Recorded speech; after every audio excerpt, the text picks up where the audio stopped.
Fall is right around the corner here in Minnesota, and that means it's almost my favorite season. Boot season, of course.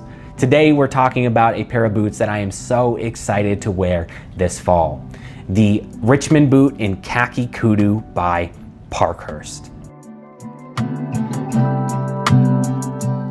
How's it going, guys? I'm Brent. Welcome back to the channel. If you're new here and like quality goods that offer a great value proposition, you're at the right channel. So make sure to hit that subscribe button down below. I would truly appreciate it. The Richmond in Khaki Kudu retail for $418 and come in a size 7 through 13. I went with my true boot size, so smaller than your sneaker size. I went with a size 7 for reference. I'm a size 40 in most European made boots, so they do run, I would say, true to size. These are constructed with a 360-degree vegetable tanned Goodyear Welt. They're made with natural cork and they have a steel shank. The upper is kudu leather from the legendary tannery Charles F. Stead. These boots are lined in the toe box and the vamp, but they're unlined in the quarters, giving a little bit more comfort, breathability, and ease of break-in. The insole is vegetable tan Ben's leather and the heel stack is made from that exact same leather. For hardware, you have 4 eyelets and 3 speed hooks for ease of getting on, and they're all solid brass. For laces, they come with a black flat waxed lace. I opted to stick with the rawhide leather laces that they came with. For the midsole, you have vegetable tanned leather, and the outsole is an in-house made commando sole by Parkhurst. If you guys want to check these boots out, I will leave links down in the description below directly to Parkhurst so you can check them out and see them for yourself on their website. But why did I get this boot? I got it for 3 main reasons. The first reason being the color. Green is my favorite color, and I have my brown boots and my black boots down, so I think green was the next step in regards to my boot rotation. It's an interesting color, and it's going to add a layer to my casual wardrobe that I otherwise wouldn't have. It might be a little bit of a challenge at first to style these, and I'm excited for that challenge. Although green is a versatile color, it is a little bit more unique, and I'm really excited to wear these. The second reason is because of the animal that this is actually made out of. It's made out of kudu. If you don't know what kudu is, it is a wild African antelope, and it kind of tells a really cool story. Because the animals live in the wild and they're not, farmed, their hides naturally have scars, scratches, and other marks from life in the bush. And I don't know whether that's running away from a predator or just laying in a thorn bush because that's what was comfy. It has a dimension like the color that's unique and cool, and it's a very unique aspect of this boot, and I love that fact. I got a chance to email back and forth with the founder and CEO of Parkhurst, Andrew, and I asked him, why would someone choose kudu leather? And this is what he said, quote, "Kudu leather is very easy to break in, thanks to its natural suppleness. It also develops immense pull-up, meaning the color shifts and lightens or darkens as the leather flexes and bends with wear.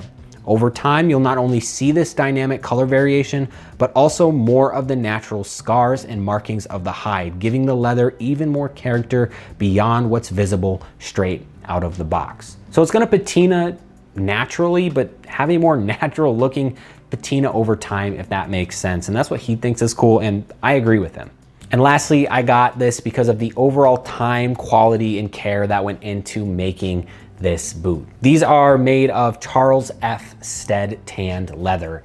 Charles F. Stead is one of the greatest tanneries in the world. If you want to check out a video of Stridewise going to the tannery, I'll leave it linked down in the description below. Really cool video. I would recommend you check it out. But Charles F. Stead is one of the best. They are known for their suedes and their exotic leathers, and their kudu is nonetheless amazing. They lean into the fact that it has that natural scarring, and they don't try to sand it off or hide it and give you a consistent product. They give you a quality product that has been oiled and waxed with rich materials, making this boot super, super unique. These things are handmade in Portugal, and when I talked to Andrew about his team in Portugal, he said, the people who make this boot, they care about it. Yeah, they're humans, they make mistakes, they have seconds, factory seconds and samples you can actually buy on their website, but he's super proud of the team he's put together at his factories, and he couldn't do it without them. They're made by humans, so there might be little inconsistencies, and I don't think that's a flaw. I think that's something you should embrace when buying a handmade product. Let's get into some likes and dislikes I have about these boots. We'll start with the dislikes. And frankly, I don't have a lot currently because I haven't put many miles on this boot. I'm still waiting for that boot weather to be in effect. My first dislike about this boot is it doesn't come with a box. I'm spending about $420 on a boot. I want a decent shoe box. They do come with shoe bags and they're nice, but a box would be nice. I don't keep my boxes and it's more eco-friendly to have boxes, but someone might not like that.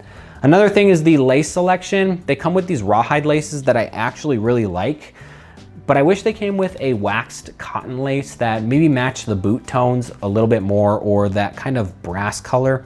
I just think that add a dimension to the boot that otherwise it doesn't come with. That being said, that's something you can fix easily by, buying a pair on Amazon or something like that.